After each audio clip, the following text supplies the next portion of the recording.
Fellow citizens of the Federal Republic of Nigeria, I consider it important to address and report to you today on issues that define the future of elective government and legitimate leadership in our country.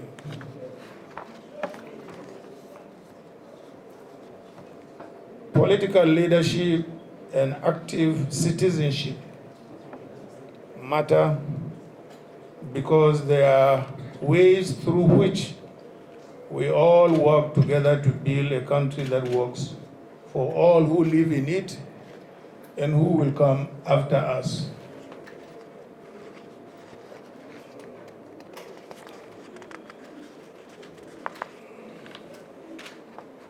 Our country is bigger than any one of us, and its standing in the world affects the fate of all who come from or live in this great country, which has great future. As leaders, it is our duty to advance the well-being of all our people and of the country.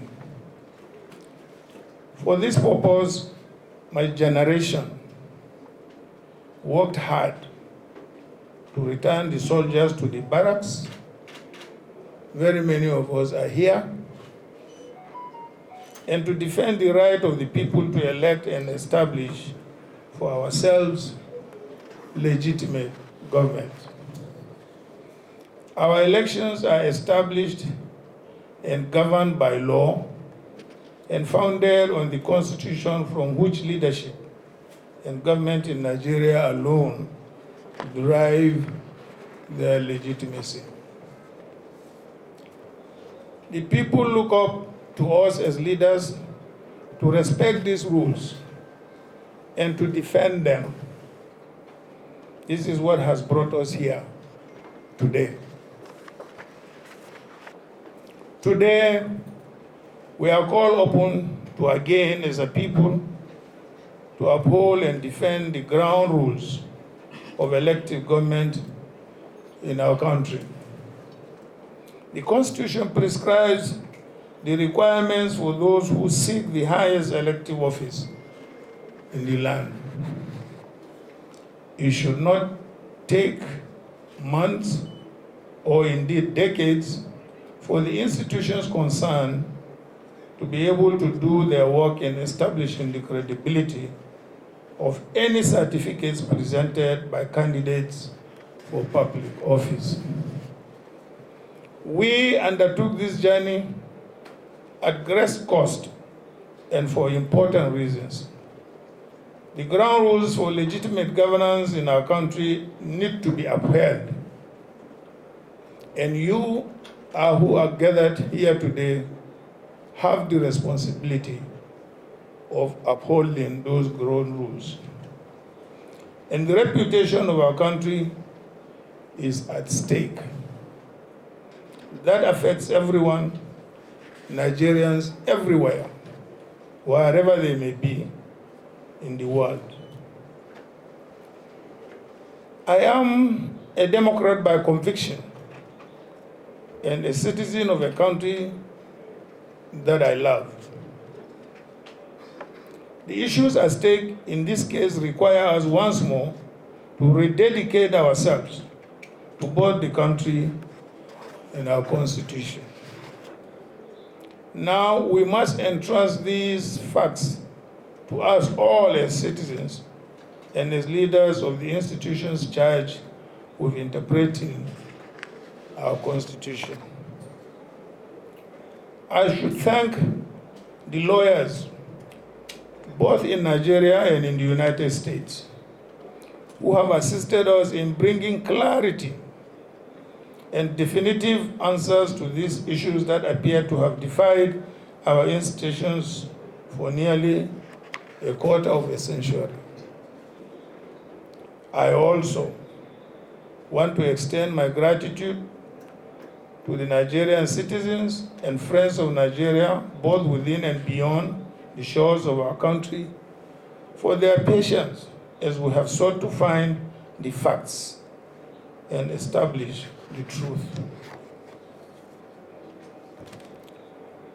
I wish to pay tribute to the late human rights activist, Chief Gani Fawehimi, senior advocate of Nigeria, who inspired us on this path of discovery. Now he can truly rest in peace in the assurance that what he started about 23 years ago has come to fruition.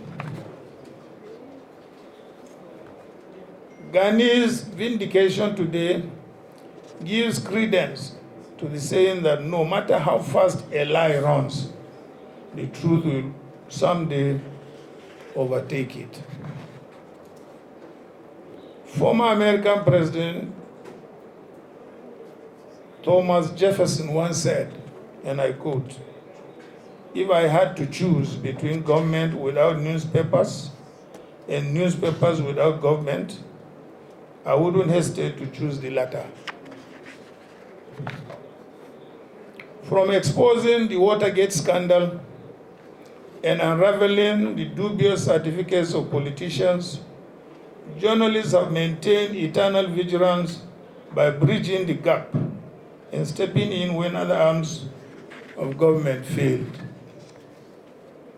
It is for these reasons that commendation must be given to David Hundeyin, an independent journalist whose extraordinary work and those of many more young people like him has become a source of inspiration. Special thanks must be given to the millions of Nigerian youths and citizen journalists too, who continue to put out the truth online even when no one is listening. Indeed, the price of liberty is eternal vigilance. They have put the country first in their firm commitment to unravel the truth and hold leaders accountable. This gives me the hope that we have worthy partners in the struggle to reclaim the country we call our home. This quest is not for or about Atiku Abubakar. It is a quest for the enthronement of truth, morality, justice, and accountability in our public affairs. In line with this, let me call on all well-meaning Nigerians, leaders of thought, our religious leaders, our traditional leaders, our community leaders, our political leaders, and in particular, Governor Peter Obi of the Labour Party and Governor Rabi Ukwankwaso of the NNPP, and the leaders of every political party in Nigeria, and indeed every single person who loves this country, as I do, and who wishes nothing but the best for this country as I do, to join me in this campaign to enshrine probity, accountability, and the basic principles of justice, morality, and uprightness in our country and in our government. This is a task for each and every one of us. Let me, therefore, at this juncture, thank you for listening. May God bless you all, and may God bless the Federal Republic of Nigeria. Thank you.